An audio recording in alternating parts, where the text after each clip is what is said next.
Good evening to you and yours. It is Saturday, November 25th at 9:01 p.m. I am giving you a delayed reaction post game following Purdue's fourth win of the season. They're 4-8 to end it. No bowling this year, but got to see a fun bucket game, or parts of it were fun. It was great to be in Ross-Ade today. I will say that. It was a fun afternoon.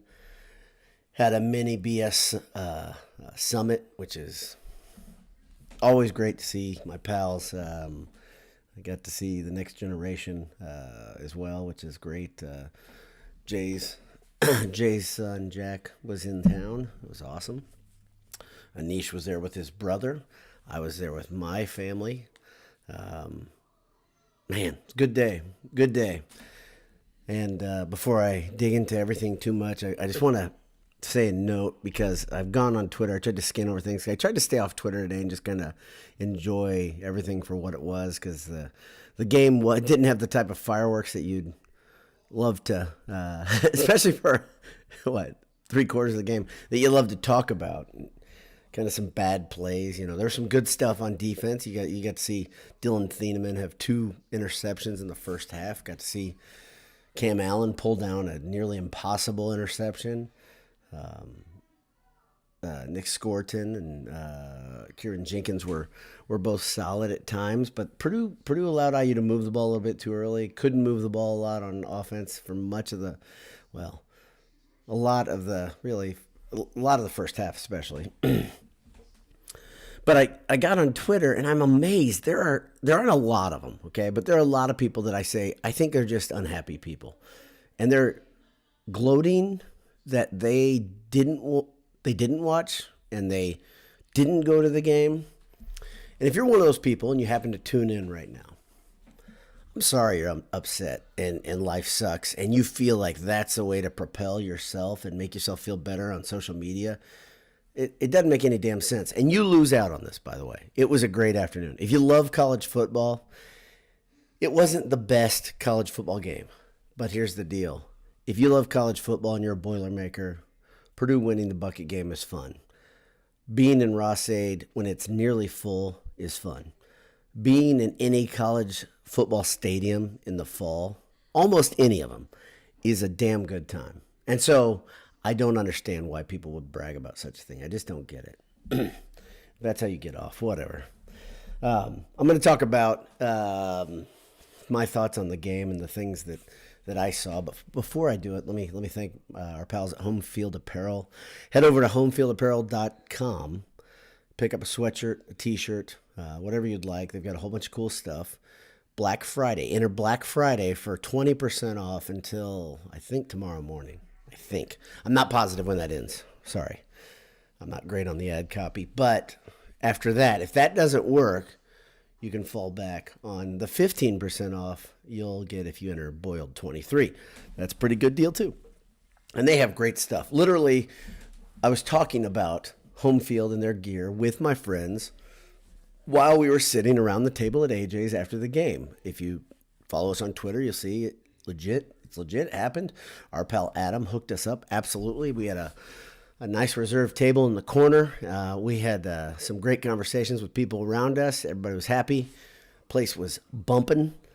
His great staff there got food out quickly. We had mac and cheese bites, of course. We had the pretzels, which I love. We had mozzarella cheese sticks. We had a lot of apps to start, and then we got some burgers. Some people had some Italian beef. There were some brews. I love Triple X's root beer. They serve that too. That's on tap, which is great if you're a teetotaler or if you just want to have some delicious root beer, whatever. We had a great time at AJ's, and I suggest when you're on campus next time, head over to AJ's on Vine. Burgers, beef, beer. That's AJ's. So let's get back. Let's talk to the game. Talk about the game. Like I said, Purdue is 4-8 on this season. It is not the season that I was hoping for. I thought they'd win 5 games. I think the difference between 4 and 5 is 1. See, I'm joking. No, I think the difference between 4 and 5 wins might be a slightly better feeling as you walk away from the season. But I will say, as a good friend of mine who was sitting with me in our ticket block was saying, and this game matters. The bucket matters for this team. It matters for the fan base in that we walk away feeling a little bit more positive, a little bit more positive. You don't have to be wearing gold-colored glasses to say you really want to beat your rival, right? This isn't a thing where there's a deep hatred right now for IU football, because the bucket stays in West Lafayette most of the time. It stayed home. There was no dramatic going across and having to rip it out of the opponent's bench or out of the box that was there. There was none of that. And you just kind of grab it because it's on your bench, because it belongs in West Lafayette. So Purdue keeps the bucket. They win 35-31. Like I said, there was some bad football at times. In fact, at one point, one of the worst parts of the game, and I understand why some might say, well, that's tough to stick through. And I got to tell you, you Ross-Ade fans, you Purdue faithful that were in the stadium, as Anish said, it's like the sickos committee on Twitter, they're a bunch of sickos. Everybody's sick, and we're awesome, though, for it. Like, great showing by the Purdue fans. Great showing. I mean, that's a lot of people there for a season that's ending in 4 wins. That's an incredible showing. Hats off to everybody. The students showed up a little late. I mean, it's a noon kickoff. Give them a break. They showed up a little late, but when they were there, they were in force. It was fun. And I got to sit in the student section for a little while with Jay's son. That was cool. That was fun because he's a young kid. He's 8th grader. He said, do you think I could pass for a freshman? I said, oh, yeah, man. Oh, yeah. And I said, let's go sit in there together. So we stood in the south end zone and enjoyed being in there. It's a great view. I took a picture from the south end zone to demonstrate how great the stadium looked in a nearly full state with all of you knuckleheads that are here with me. I'm sure some of you are watching, listening. I see Ava Helvey's here. Her and her sister were in the house in Ross-Ade. 2 big fans right there. And so, yeah, if you were there, you got to enjoy the show. It was a fun game. And the guy who was putting on the show in the first half, of course, was Dylan Thieneman. 2 interceptions relatively quick. And at the same time, you had 2 offenses playing tickle fight at some point. 6 straight possessions between IU and Purdue, end and punt. That's pretty lousy football. That's not that fun. And at one point, I think, I'm not positive about this. I can't find the statistical backing. There were no 3rd down conversions deep into the first quarter, if not into the second quarter.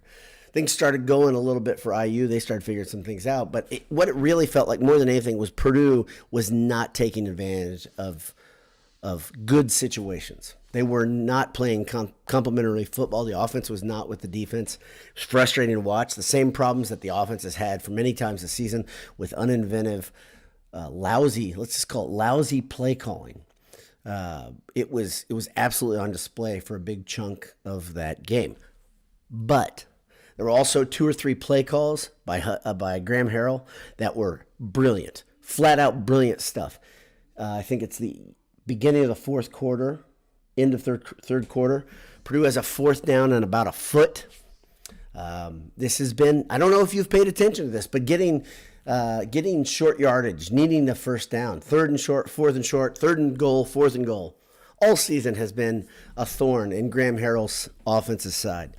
Well, this time what he decided to do, he dialed something up that it wasn't really exotic. It was just clever and clean. It was very easy.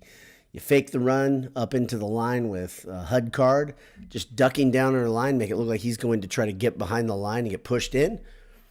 And then Devin Maccabee releases on the left side, dump it nice and easy over the top, and he gone. That was it. Great play call, simple play call, really, really good play call. I have given Graham Harrell crap when he's deserved it, and he has deserved it a lot. That was a good play call. The other really, really great play call was the deep shot they took with Deion Burks down the left side. If you watch the media comments afterwards, Burks comments, the coaches knew the way IU was playing Burks. They knew that we were bracketing him, and they pretty much said, okay, if we can beat that first guy with just a little shake, a little shimmy, that corner will bite, and then you only have to beat the safety, and he really didn't have to beat him. And then, as Coach Walters said, Deion had a little problem this week dropping the ball. He was, and they had worked on that play, and so Deion made sure he caught it, and he dove when he really didn't need to. If you watch that play again, I don't think he's so fast. He could have run under that ball, but he made sure he caught it. My brother thinks he was, and I didn't hear Dion say this, but I think there's probably some truth to this, that he also made sure he had his feet in bounds, even though he was well in bounds. He was just making sure everything worked. So he dragged his feet, and I think he was probably a couple yards in bounds, a yard in bounds at least. I got to go watch the tape myself. I will watch that right after I get off here with you guys. But that was a big call. Purdue had some decent play calling today. You just need it to be the whole game. You can't just do it in fits and starts. You can't wait for the game to come to you for that long, because if you do versus a good team, as we've seen, the hole is already dug. Here's what Purdue needs, and I'll keep saying the same thing. Purdue needs to do something. Graham Harrell needs to be more inventive. He needs to be more innovative. He's got to do some things with movement before the line. One thing I saw today that I really love to see is we saw a lot more movement before the line for the defense. That was great. That was awesome. Purdue was doing things where they were putting guys in a different position to make big plays. We saw a rare Dylan Thieneman mistake, though, on one of those plays where I think he came up and he was in coverage and he missed a tackle. IU got a little bit of a longer game than they should have. But there are a couple missed opportunities, I'd say, on the defense. Zion Steptoe, I hope I got that first name right. I know his name's Steptoe. I think it's Zion. But Steptoe had a play where it was Sorsey, I think is his name, the IU quarterback, does not throw a hard ball about half the time he throws. He just kind of floats it out there. Steptoe is so worried about making sure his technique is right, especially when he's chasing a guy deep, that he won't break on the ball. And he had a couple that he probably could have broken on and come up with an interception or two himself. Maybe you guys know the play I'm talking about earlier. One specifically was up the middle, very deep ball. But Steptoe could have gotten to it. He could have gotten to it. He's quick enough. He's a good enough athlete. But he's so worried about just being a corner, right? That's a new role for him that, he's not playing loose and natural, if you will, but really positive. Steptoe and Rogers both played better games. Rogers specifically has gotten picked on. Steptoe was getting picked on early, but they both kind of settled in and had pretty good games. Let me look at the stats for today. Hud Card completed like just over 60% of his passes, 21 of 34, 275 yards, 3 touchdowns, 0 picks. And then he carried the ball 12 times, 85 yards, 7.1 yards a carry, a touchdown there too. Now that's a damn good game. And we've talked about Hud Card is a solid quarterback generally, like his stats are solid. Today, if you don't appreciate Hudson Card, you need to understand the nature of his injury. He had a cracked rib. He still has a cracked rib. Left side cracked rib. And you could see it when he got up on certain plays. He didn't want to do a whole bunch with that.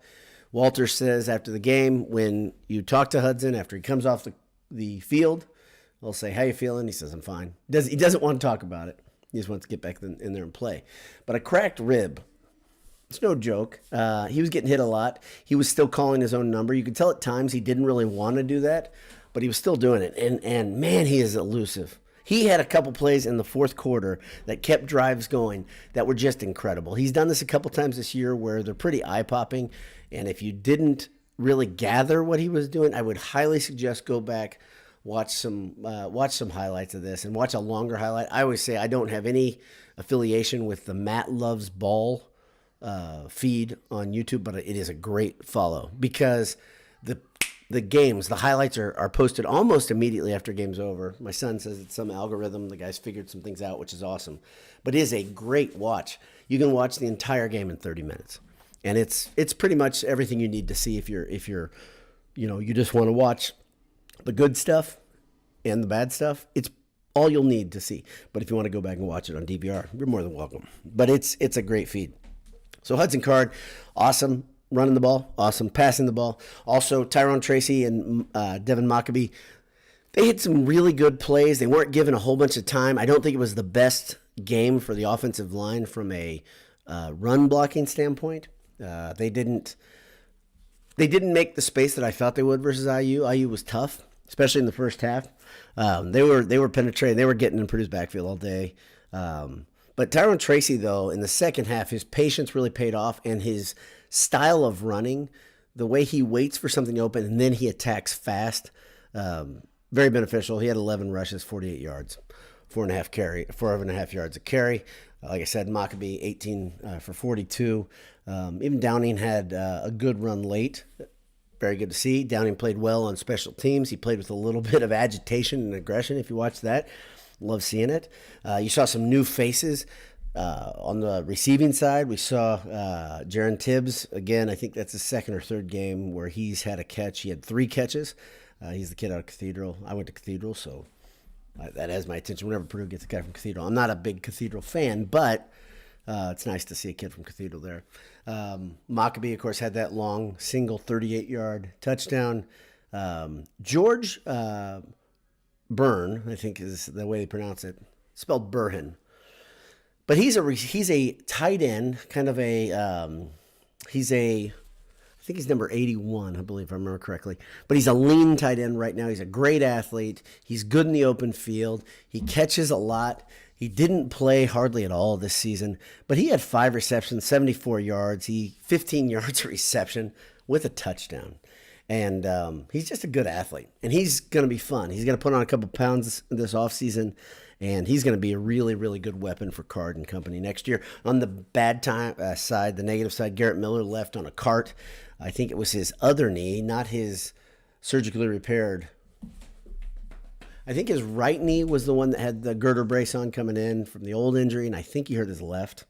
I'm not positive. That's one thing I didn't hear anybody talk about, but that's lousy news. But then you had another, Drew Bieber. He had a reception too. So you have these young guys stepping up, doing their thing. Jaden Dixon-Veal had a couple receptions. That's another young guy, another freshman. His family usually sits right in front of us, lower, but in our section. Nice to see that. The receivers, to me, next year, we can start officially looking forward to next year. They need another 1 or 2 receivers that can make some noise. I'm not just saying possession receivers. I think you need another guy to take some of that weight off of Burke's shoulders as the burner, as the guy who's the playmaker. You have a lot of guys in here that can play solid, I think. I think Tibbs has big upside. I think Veal could be somebody who becomes a little more dynamic as he gets older. I think he's already got good athleticism, but he could be a lot like Sheffield. Sheffield, if you don't know, decided he's going to transfer. Unusual timing to do that right before senior day, because I think he could have walked through as a senior, I believe. I don't know anything anymore with eligibility, but I think he could have walked through as a senior. Instead, he decided to announce that he was leaving. And I always liked Sheffield. I thought he was a likable guy. I thought he made some boneheaded plays at times, but he always seemed to be busting his ass. But he's gone. He's not a Boilermaker anymore. It's too bad. But Purdue is still missing a couple guys, a couple pieces in that wide receiver core. They're going to need that to make some more noise. And I think some of these guys are showing that they could really do some big things next year. On the defensive side of the ball, Dylan Thieneman, again, I hope we're not already taking this guy for granted. He is extremely special. He ends the season with 6 interceptions after the 2 in the first half. He had 8 tackles. I believe he needed 3 to pass Rod Woodson all-time as, I think, the most tackles ever as a freshman, I believe. He got 8. That's incredible. That is such rare air. He blew past Stu Swigert, I think, a couple weeks ago. Stu Swigert was a great freshman and a safety. And Rod Woodson, a tremendous, obviously one of the best players ever at Purdue, one of the best players ever in the history of the NFL. And Dylan Thieneman, you are in that class of player at Purdue, and the upside is huge. When you hear people talk about his work ethic and what he's all about, it's pretty impressive. Nick Scorton finishes with 6 total tackles, 2 sacks. And one of those sacks, I'm glad I choose to read this off this way, Scorton absolutely blew up the last play of the game for IU. IU was coming down. It looked like it was a lot like the Fresno State game. Very much like the Fresno State game. But my buddy Handel, and I think he was here a minute ago. I peeked over to the margin, but he said, did we learn anything from the Fresno State game? And I said, absolutely not a thing. So I thought for sure IU was going to come down and score, truth be told. And I was wrong. And I was wrong because Scorton shot that. Well, I don't know if it's a gap. He just kept going, made the play, blew that thing up, took every option away for Sorsby. Is that right? Yeah, Sorsby. He had kind of a rough day, by the way. He had some good things. I used quarterback Brendan Sorsby, but he had 3 interceptions. I think he had a fumble. Yep, lost a fumble. So yeah, tough game. But he was a tough game because of Scorton, Jenkins, and I will say there was another guy in there that was impressing me. Let's see if I can find him in here. Clyde Washington a couple times was good. Jenkins finished with 6 tackles. He had 1 for a loss. Zion Steptoe, I'm glad I did have that first name right. Zion Steptoe, 5 tackles, couple passes defended. Looks good. Yanni Karlaftis, again, a guy that I think next year is going to be really good. I think he has a lot to build on now. I think he should feel confident, ready to go into the offseason because he's proven that he belongs there.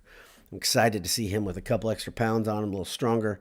Markevius Brown had 4 tackles, had a couple passes defended. He was out of position a couple times on some deep stuff, but no major errors out there. The corners were struggling, I'd say, a lot more than the safeties. Sanusi Kane had a good day. Let's see, he had 3 tackles, and he looked great in that linebacker kind of, safety linebacker hybrid role all season. Found like that was his place to be. Cam Allen only had 1 tackle, but he had that ridiculous interception, and that's worth something to me. So, like I said, Purdue finished the season 4-8. We're going to talk about it on Monday, the Handsome Hour at 9 p.m., a couple days from now. Hope you can join us. I'm going to look. I appreciate the people that are here, and I want to read what they have to say. Kilo Mike. Boiler Up, Hammer Down. Ted Berkey, ugly win, but we kept 2 trophies this year. Yeah, and Coach Walters talked about the importance of keeping 2 trophies, even if one is a tiny toy cannon. And then the other one is an old bucket, but still, we like those trophies. Let's keep them in the case. Ava Helvey, how are you? Ben Carnahan, Choo Mothers. Yep, we're working a little bit on some things. By the way, if you're into it, we had the November Champs design sticker is up on the Boiler D store in Redbubble if you want to check it out. I did not link it in the bio. I apologize. But if you've ever been on Redbubble, you can get one of those. If you think it's silly and you're okay with leaning into it like we were on the basketball side, you can check that out. Sophia Helvey, the other side of Ava there. I know, Ava, you were actually there. I know, I said that. I knew that already. Your dad and I talked. Anyway, Handel Jones, kudos to the players for playing out the whole season. Kudos to the fans for showing up for this game. Kudos to Hud Card for just being a soldier and delivering a victory. Well put. That's my whole post game right there. Handel just did it in a lot quicker fashion than I did. Well done, Handel. Chris R. says, Boiler Up, next year we will still have the Murderer's Row of a schedule. Absolutely. But the reinforcements are coming. I believe that's true. And I think if you listen to Coach Walter's post-game comments, it sounds like he's not going to celebrate really at all. He's just going to get out and start working the portal and recruiting. He's going to make sure Purdue gets some guys in there. He said he doesn't want to be home for the holidays. He wants to go to Bull. He doesn't think this is acceptable. He doesn't think it's good, which is awesome. He knows he's got his work cut out. And he's also doing some fundraising. If you guys are big into the NIL stuff, check out the Collective. I know they're trying to get money to bolster that. Mark Garrity says, I'm always happy when I don't have to go into Christmas season and eat crow with my IU fan extended family members. Yeah, the little stuff matters, Mark. I'm with you. I just was at a party with a bunch of my wife's side of the family, bunch of IU alums, good people. None of us were too dug in, and but yeah, just a little, just saying, yeah, we're better than you. Yeah, I think that matters, and I'm hoping we get to say it sometime, a couple times in basketball season, and I think we will. Yeah, IU is going to be, they are a different team if you've been watching basketball, and it's not for the better. So I hope that trend continues too. Jeff says, if Card had played last week, would they have won? Yeah, probably. I think Northwestern, if you watch them play Illinois today, they're we know they're a flawed team. We watched it. Northwestern, IU, Purdue, Minnesota, Illinois. I'm trying to think of another one.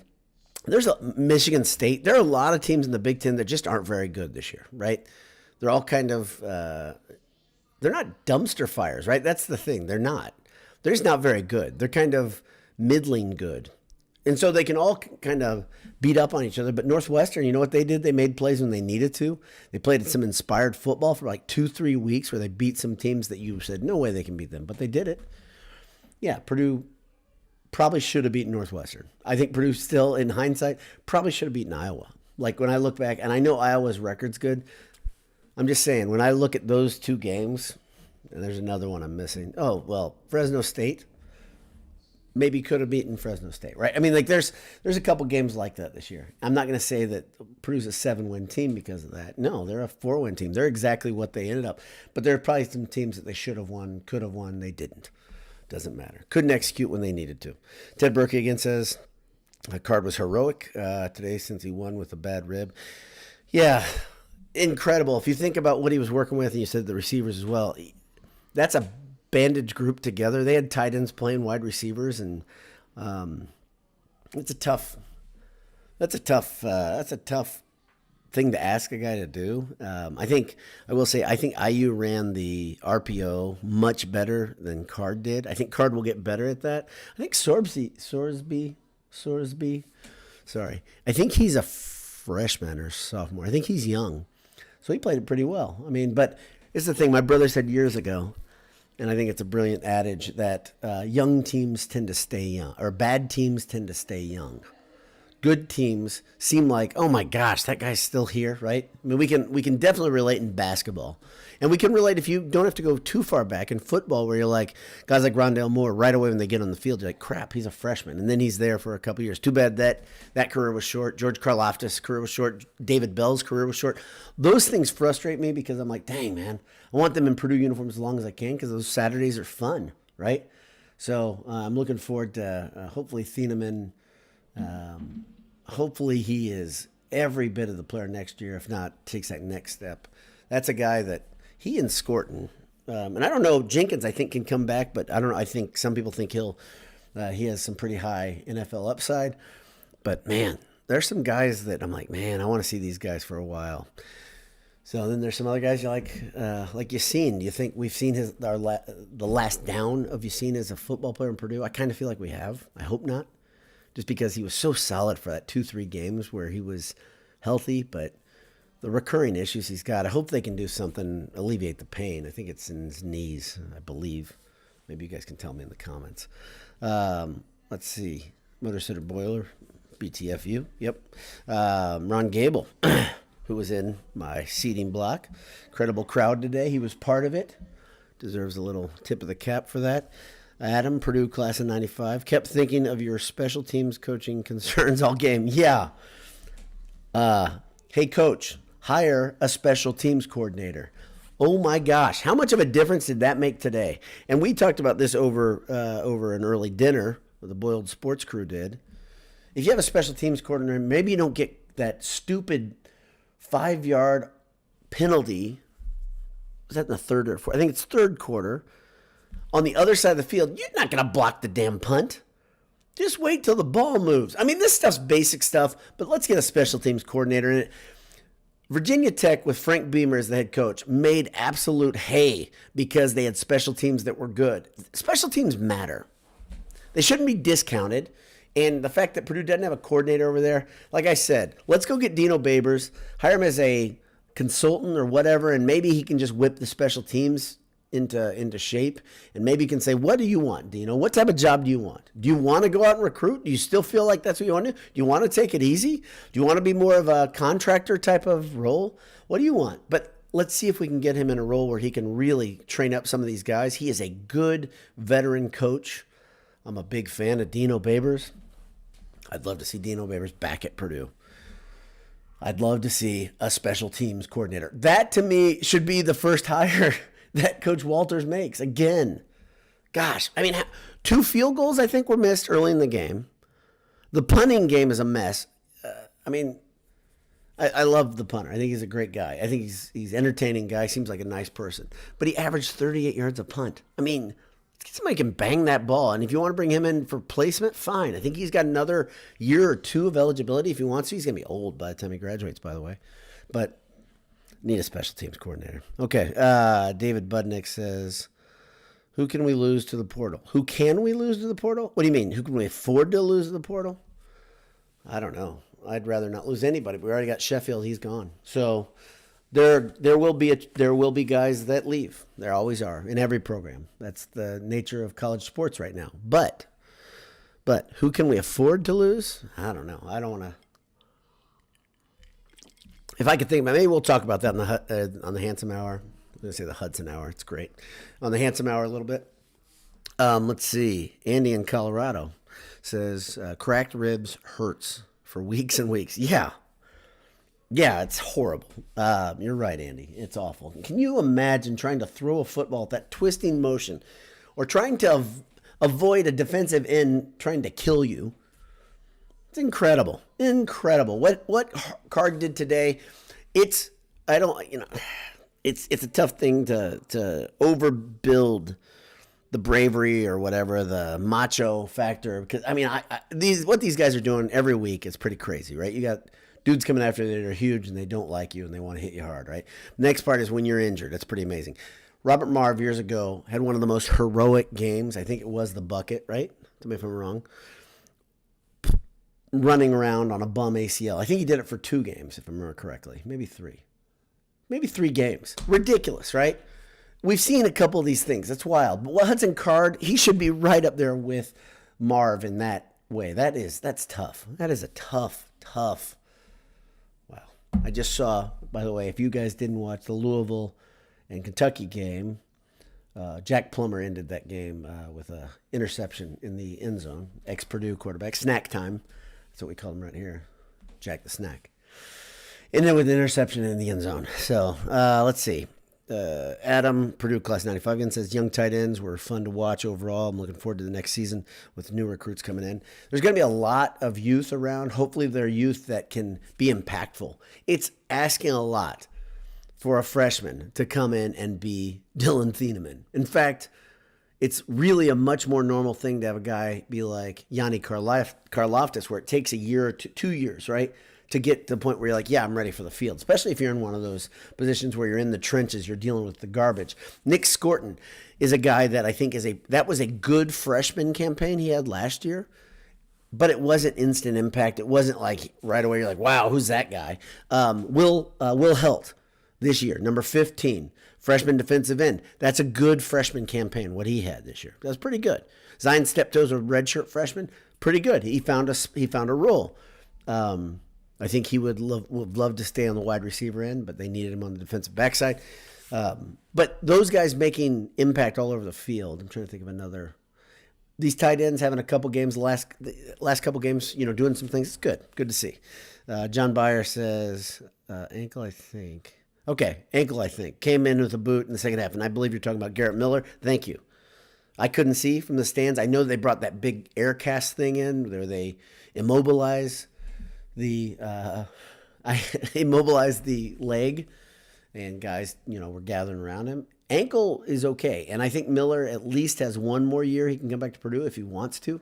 I hope he does, because I don't think we ever saw Miller really doing what he's capable of doing. I think he's a pretty special, talented kid. That said, I want the best attitude version of Garrett Miller, and I don't mean to sound like a jerk, but I can tell you when I saw him in camp and he didn't really look like he was ready to go, like excited to go is what I mean. I didn't like that because I'm like, man, this is a hard game. You can't do it halfway. You can't. Even if you're really athletic, you can't. So Zachary Young says, what jersey is that shirt? Thank you for asking. This jersey is a Bob Greasy retro jersey. If you remember back when Curtis Painter was playing, Purdue wore these jerseys, this design, for 1 game to pay homage to the 1967 team. So that must have been, is that 2017? No, I'm all out of whack. I don't have any idea. I'm so bad with time. I have to have something else. I would think that would make sense. 2016, because of the season. But these jerseys were on sale after that season. So I got actually a number 12, which is really cool. And Painter wore the 12, remember? I always felt lousy because I was like, man, this is for me. This is a Bob Greasy jersey. It's not really a Curtis Painter jersey. No disrespect to Curtis, but Bob Greasy is up there in the truly great echelon of Purdue players. So it's a Greasy jersey. So, and it's not like a Chinese one. This is a Nike jersey that I bought at retail. I got a great deal on it though a long time ago, but it's a killer jersey. Thank you for asking. Ancient Astronaut Boiler Up, Harsha Ranganath. Was anyone else happy to see Louisville lose? Maybe I'm just a hater. Not that it matters since they are still in CCG. Okay, yeah, I don't know if you've heard me say this, Harsha. I really was happy to see them lose, and I know. I mean, I met Jack Plummer multiple times. He's a very nice guy. When Jack decided to go to Cal, I was like, good luck. Go get him, brother. Hope it's great out there. When he moved to Louisville, I was like, come on, man. Your career is a long time, and now you're coming back and reunited with Jeff Brown, Jeffrey, and you doing your thing. And then Jeff took a couple players that Purdue really could have used. I'm not like saying I'm not a hater. Whatever. I do not want to see Louisville win a lot of games. They won way too many for me. I'll be real honest. I can just let everybody hear that. 10 wins, seeing Braum win 10 wins. The big thing is the ACC is weak. Let's be really honest about it, right? You don't have to do what you do in the Big Ten. Even if you're a Big Ten West team, ACC is still weak. We can say that with absolute confidence. That conference is not strong. So he got his 10 wins. Them losing to Kentucky, I think, proves out the point that a lower division SEC team beats the best team in the ACC. Jack Plummer throwing an interception at the end. I mean, I don't wish anything on Jack. I like Jack. Nice guy. Seems like a good dude. But yeah, it's time to hang it up, man. I mean, good for him. Good for him. He's got a long career. Good for him. But I'm not rooting for him. Hell no. Maybe I went too far there. Sorry, Harsha. Jack-o'-lantern 22. Curtis Painter was not playing in 2017. Damn it. See, this is the thing. I don't know how old I am. I don't know what year it was. So that was it. What year was it? Smart guy? Seriously. 20. It was Painter right after. Dagnab, I am old. So it probably would be 2011? 2011? How about that, Jay? 2007. Gosh darn it, man. I don't know. Listen, it's a really hard job, and I don't see you in this chair, Jay. That Jack-o'-lantern 22 is Jay Money, by the way, and we had an excellent time today. Jay Money Jr., great to see him, but then he's going to come and bring this harshness to me, all this bad vibes, bro. That ain't cool. 67, 2007, 40 years. Sure, that's probably it. Could have been 45 years. Could have been any common, but we know it's Curtis Painter, and that we could find out in like a second. The internet's a wonderful thing. My brain, my memory is not. And so, yeah, Ted Painter. Oh, Ted Berkey says Painter for painting a masterpiece in 2008 for Heisman. So this was 2007. There you go. The jersey was from 2007. I'm only 10 years off, okay? Damn it, give me a break. God, it's hard over here. You're right, Jay. It's the mac and cheese bites playing with my head. They play with my heart, too, in a lot of ways, both literally and figuratively. So, Pignola Photography, 2006 versus Indiana State. Goodness gracious, you're a genius, Dave. Dave Weigel. I am so bad. You give me so many challenges, you guys, and I think I'm handling them stride. But 2006 versus Indiana State, of course he remembers. He's a genius. He was there probably on the field shooting that game. Probably a great shot of Painter in this jersey taken by Dave. John Faker, the internet was made for proving your dad wrong. Well, this is what my son does. He's not, I don't know where he is right now. He's not helping me. He's not here next to me. But yeah, he proves me wrong all the time. But his memory is incredible. It's the other thing, LBD, I don't know if I've touched on this enough, but that guy is a lot smarter than his dad. And he wouldn't have any problem telling me I was wrong, just like Jay. That's what people do to me all day long. All I do is love people, and then I get that.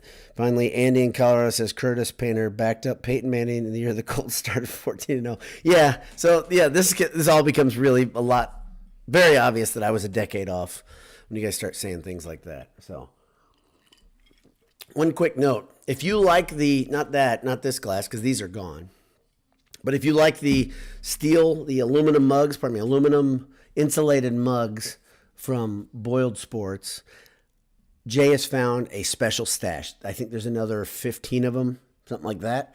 If you wanted to buy one, you went in there and they were sold out. I think they're back in the store. So if you want to get one or two or three for Christmas, great stocking stuffer. Let me just say something. We don't make really any money on this stuff, probably because we're not very good at negotiating prices on the front end. But if you like this stuff, go get it. And get it while it's there, because it probably won't be there very long. And we're excited that we found a little golden trove in Jay's big prize bin of a basement where he keeps all the stuff and he fulfills orders. He does everything. He's like Superman. Let's see. Nathan Anderson says, full steam for the basketball season now. Load up, hammer down. I'm in. Why not, Nate? Let's go. I'm in. I'm excited about basketball. I don't know what to do with my emotions with basketball, I'll be real honest, because I get way too excited. And the fact that we've got a long way to go till the postseason, but here's what I'm going to try to do. I'm going to try. It's my pledge to you. I'm going to try to enjoy every game for what it is. And then we'll just take it from there. How about that? And I don't know if I can do that very much. I don't know if I'll just be perpetually pissed off like I was during the Feast Week games. I don't know. Like, when I say perpetually pissed off, I watch those games kind of on edge, which is dumb. I wasn't really too edgy. Actually, weirdly enough, Marquette game, I was at peace with that for some reason. I was like, you know what? Win or lose, you're in a good place. You learn some things, got some takeaways. So that was a pretty good place at that. But there's a lot of games. Xavier game in person, I got a little frustrated at times. Tennessee game, I was way too wound up. Gonzaga, I hate Gonzaga, like you heard me talk about. So, yeah, I'm excited about basketball. And I'm excited that you were here and you stuck it through the whole 41 minutes, the very, very quick post game for my thoughts. Thanks for being here. Hopefully you tune in to the Handsome Hour at 9 p.m. on Monday Eastern Time. We'll be there bringing our A game, which may not be good enough for you, but it's what we can do. God bless you. Hammer down. Talk to you soon. See you.